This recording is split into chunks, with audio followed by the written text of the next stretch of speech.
Hi, I'm Daniel Fisher here at Sweetwater Sound, and today I'd like to introduce you to my grandmother. That is the Moog Grandmother Semi-Modular Analog Synthesizer.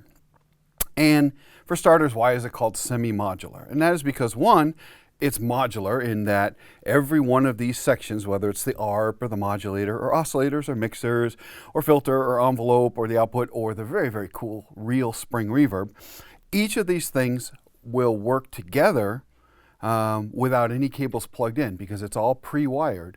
But as soon as you start putting in your own wiring, you can change the order of this or isolate any of these modules to use somewhere else.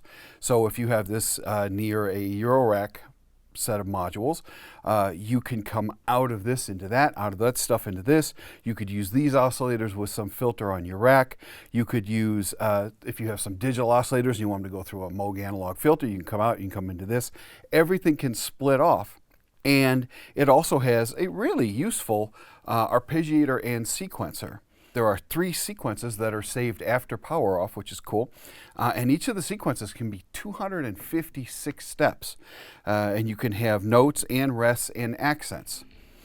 And so some really clever stuff with that. And so what I want to do is show you each of the individual modules, what they sound like, and then give you some ideas of what you can do with this thing. First, we'll pull all the wires here.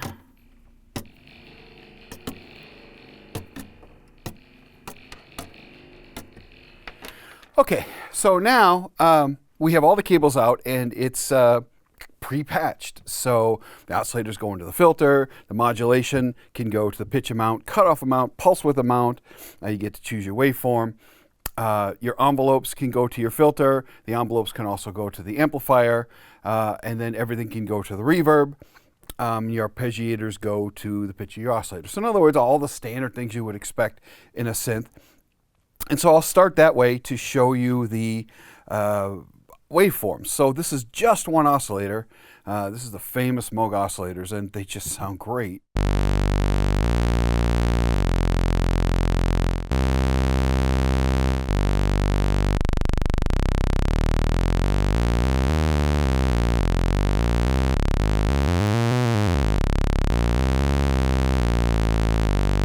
And here's the same thing in triangle.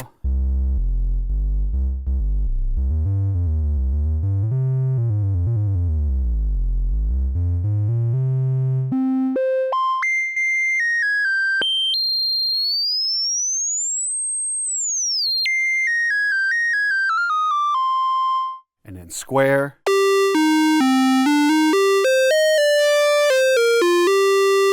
And with both the square and the pulse,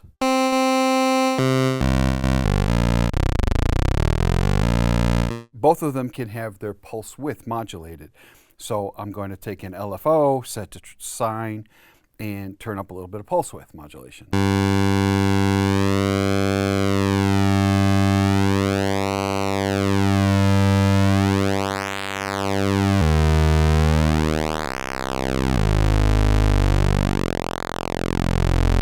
Remember, this is a single oscillator with no effects going on, no filtering, no nothing. That's just the sound of the oscillator. I love that sound. Now, add a second oscillator, and things just get ridiculous. So.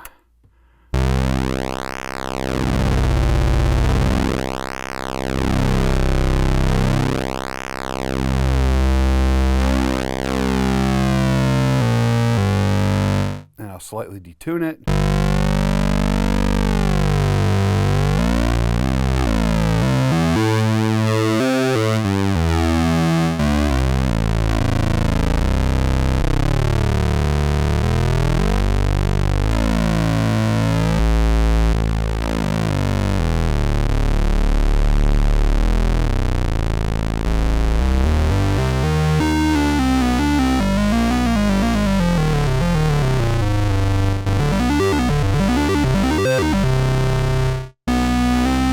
And then they have Oscillator Sync, which lets the second oscillator slave to the first oscillator so that as you change its pitch, it's constantly correcting back to the pitch of the first oscillator, which creates all these very cool harmonics like this.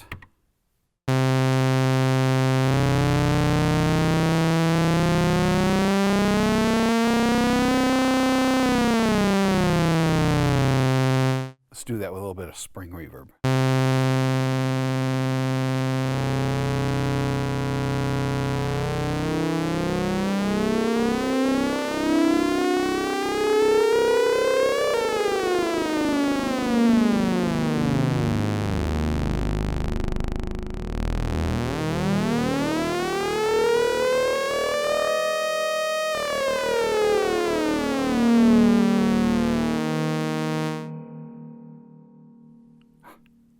It's just such a classic sound.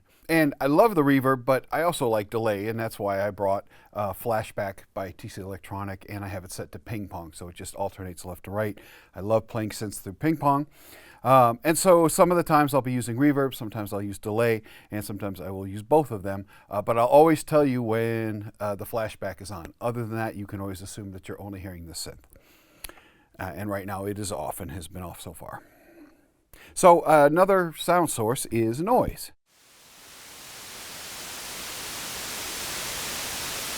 And this is probably a good time to start playing with the filter. So this is the Moog ladder filter. I mean, it's a great 4-pole low-pass filter.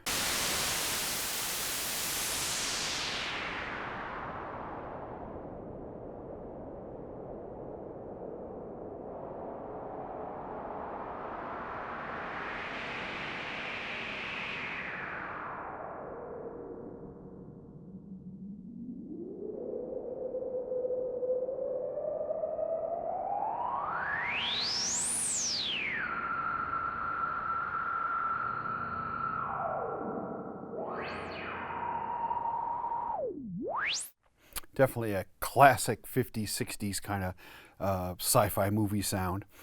And then on the filter, we can track the envelope. So let's go back to an oscillator. So we can track this envelope. And it gives you ADSR, but the S is on a slider instead of knob, and it kind of lets you see. It's the only one of the 4 that actually is a level. The other 3 are times. So 1, it's kind of a teaching thing that shows you that it's different, but 2, it's just very easy to put that where you want it and see it in reference to level of sustain. So I'll start with a fast attack, short decay. And as you can hear, it can be very snappy.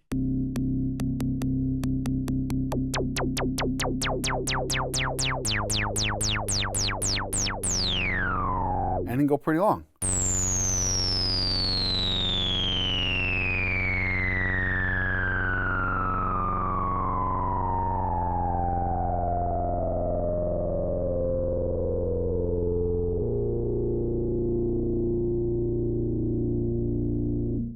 But just super high quality sound. You can't go wrong with Moog analog. And so the envelope typically is assigned to the filter, but then on the volume or your VCA, you have a switch that goes between envelope, keyboard release, and drone. So when you go to drone, the sound is just always on. That's perfect for if you're just doing sound experiments. And so now I'm going to turn on the ping pong delay.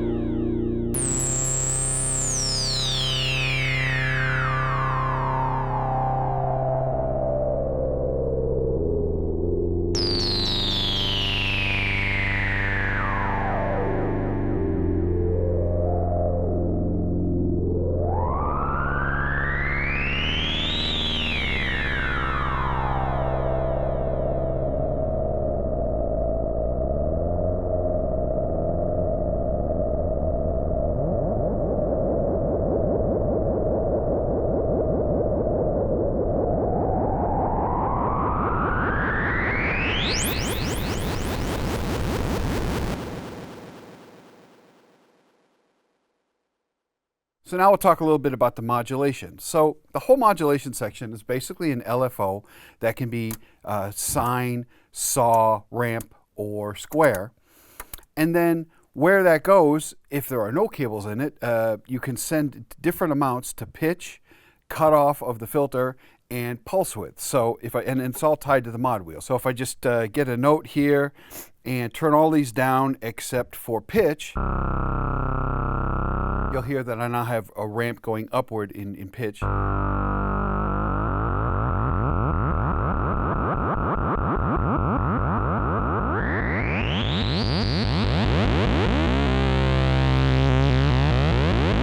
And I can change that to saw, or sine, or square.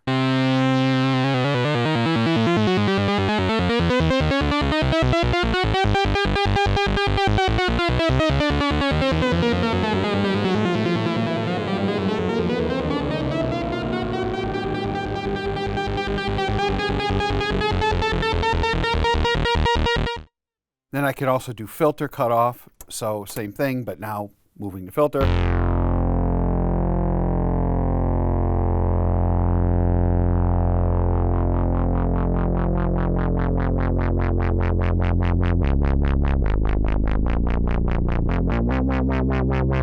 And the LFO goes very fast.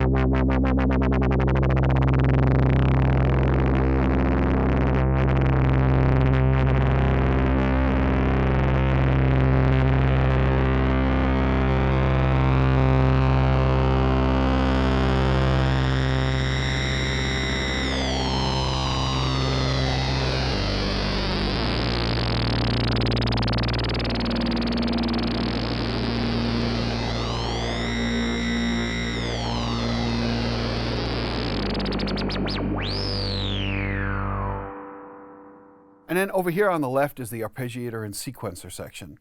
And it looks fairly simple, and yet it's actually a quite powerful, both arpeggiator and a very powerful sequencer.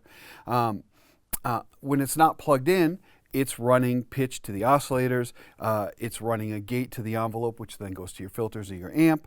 And it does a thing called order, forward, backward, and random. Order means that the order of the notes that you play is repeated over and over. So instead of just going up or just going down or just going up and down, you actually get to, in real time, change the order of the sequence. So for example, if I just play a little chord here going up, it's going to repeat over and over going up. If I go down, but where it gets really cool is if I do some particular order that's not in a row, it will follow that.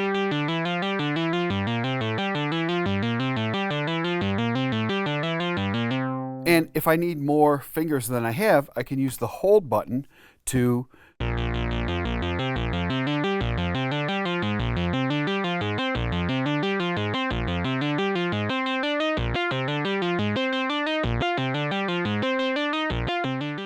now, right, it's following the order that I played, but by switching to forward, backward, it'll go up through that order and then backwards through that order.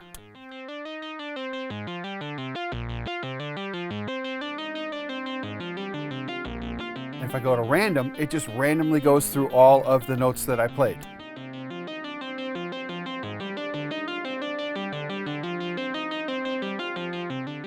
And then there's an octave 1, 2, and 3 switch. So right now we're only hearing 1 octave, but if I switch to 2, it'll do all those notes and then jump up an octave.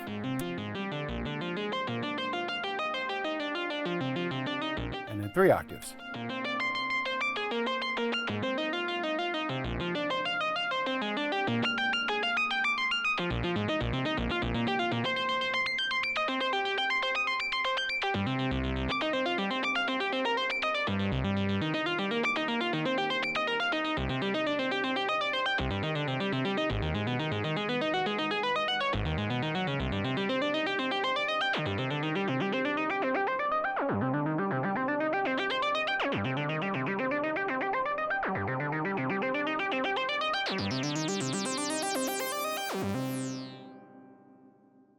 And then when you switch the mode switch from ARP to sequencer, you now have access to 3 very long sequences. They're 256 notes each.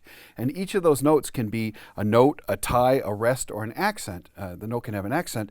And when you do an accent, you get a voltage pulse out of the keyboard velocity out that you could assign to something here, or you could send, for example, to a drum machine to make the drum machine move forward a certain step, or it can be a certain sound that triggers externally. A lot of variation with that. And each of the 3 sequences can be played either in their normal order or all the way through the sequence then backwards. So you can really have a 512 note sequence. And to record them, you just throw it in the record and start touching notes, and you can hit the tie button, the rest button, or the accent to add those. So I've got one already made here.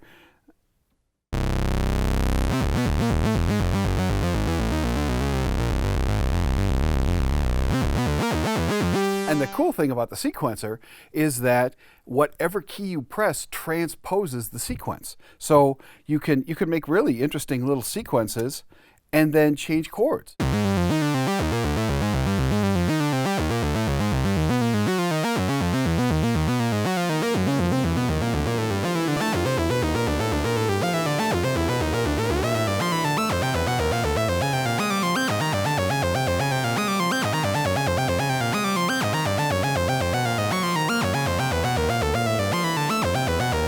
And then, like I said, you can do it forward and backwards.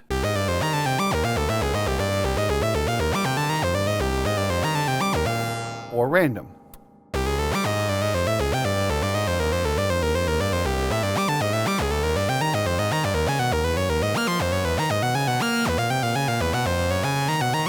And in real time, you can switch from one sequence to the other.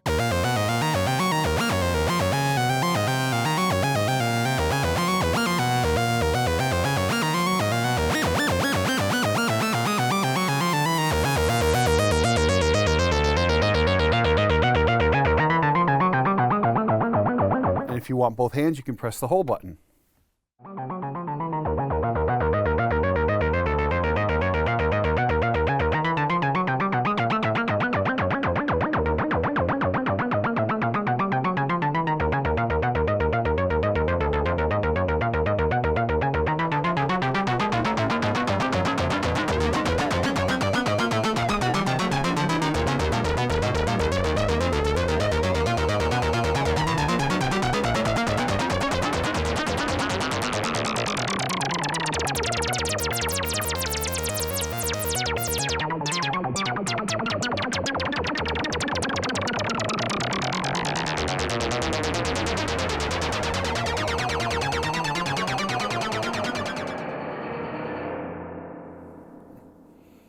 Very, very cool. So now I'm going to start playing with patch chords, and I'm not using the ones Moog gave. They're white and gray and black, and I thought colored might be a little easier to see what's going on once it gets complicated.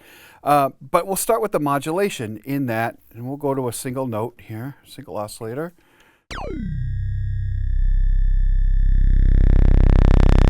Oh, fat.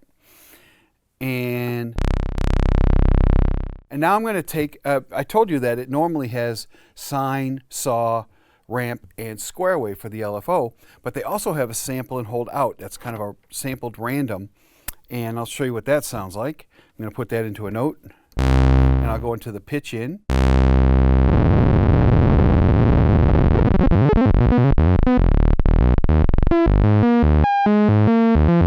Now maybe that's too much. Maybe it's pushing the pitch too far in each direction. So what you do is they have a thing here called an attenuator, which will basically knock down a signal. So I'm going to come out of the attenuator and into the pitch in again. And with the attenuator, I have it just set a little bit. You're only hearing a little bit of pitch shift.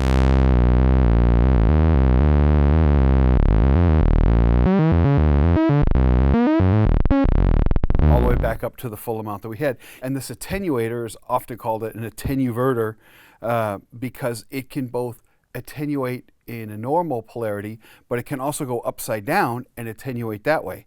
And so it's a bipolar knob. So what I'm going to do is I'm going to use a sawtooth out and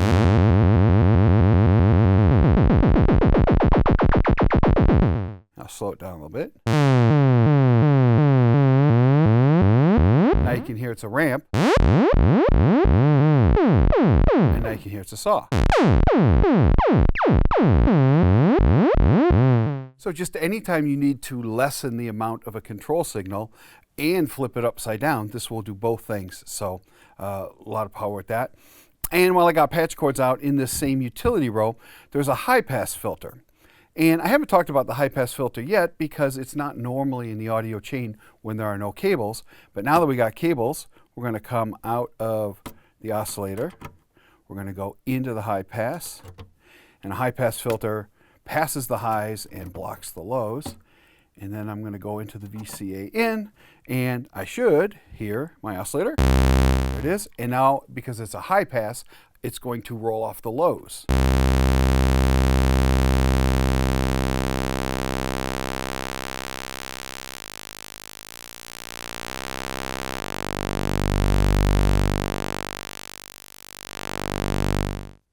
And now I'm going to run the second oscillator through a different path. So I'm going to take the wave out of that one and go into the regular low pass filter. So the first oscillator is going into the high pass filter. The second one is going to the low pass filter. And on here is a thing called a mult. And typically a mult is used if you have a control signal like an LFO or an envelope and you want it to go to multiple places, why it's called a mult. You go into one of the 4 jacks and the other 3 are basically splits of that. But this one has some extra features that you normally don't see in that it's able to mix analog audio signals. And most of them won't let you do that. So it's pretty cool. So what I'm going to do is take the second oscillator into the low pass filter. I'm going to take the output of that. So my VCA in is already full. So instead I'm going to go to this mult. So I'm going to send the low pass filter to the mult. I'm going to send the high pass filter to the mult. And then I'm going to take a mult out into the VCA. And now I should hear both oscillators into 2 different filters.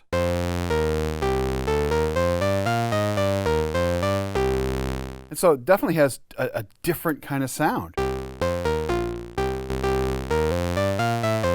And then using the VCA mode, I can determine whether I get a drone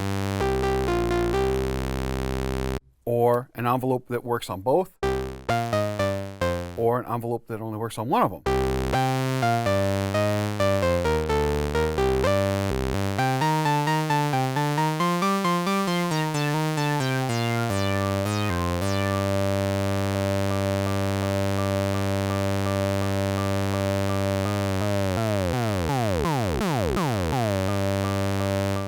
And maybe I'll take that sample and hold that I like and put that to only one of the oscillators. So now it will kind of go crazy all on its own. And to control it, I think I will go into that attenuator. So I'm going to go into that and out of that and back into the pitch.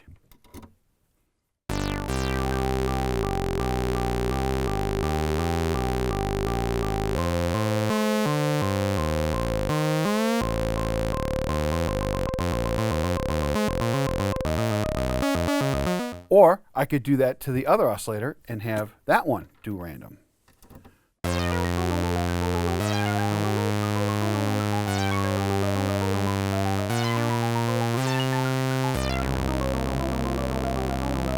Kicking a little delay.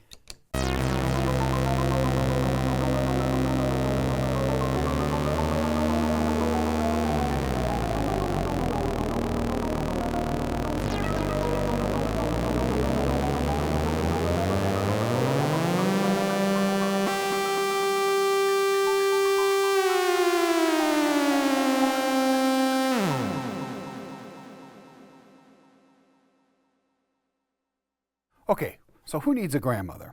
It really can be used for a lot of different purposes. And I know it when you first see it, it looks like a toy, but I promise you, these are all top quality components. The unit is really solidly built. And as simple as it looks, there are 41 patch points. And there are patch points on the back. You have your arpeggiator, you can do clocks. The whole thing runs off MIDI. So for one thing, it's a great teaching tool because it lets anybody start simply. The colors help them see what's going on. But then very quickly, as you could see, just plug in cables and you learn, well, what happens when I connect this to this? What happens? And man, you could read books all day long, but until you actually plug something into something else and hear what it does, you'll never really know it in your gut. So it's a great teaching tool, but it's also just a great, when I need a monophonic, massive set of oscillators and a spring reverb, what a great feature that is. This thing will just add a fatness to your recordings, especially if you don't already have a Moog. This is a great one to add to it. The sequencer, having 256 notes for something that's really easy to program, and like anything else, you can use the sequencer for something else while you're using the synth for your own different thing. Everything about this can be patched out, can be brought back. So I find a lot of people who have Euro racks that are just the rack units, they often get accused of just making boops and bleeps. And I gotta confess, I can listen to boops and bleeps all day. Sometimes in my office, I'll set something on random and let it go. And I like to listen to that stuff. Yeah, I'm weird. But when people say, well, can't you make something more musical? One of the things that really helps is a real keyboard, and this has full-size keys with velocity and very easy to get to octave changes. So you basically have a wider range than a grand piano.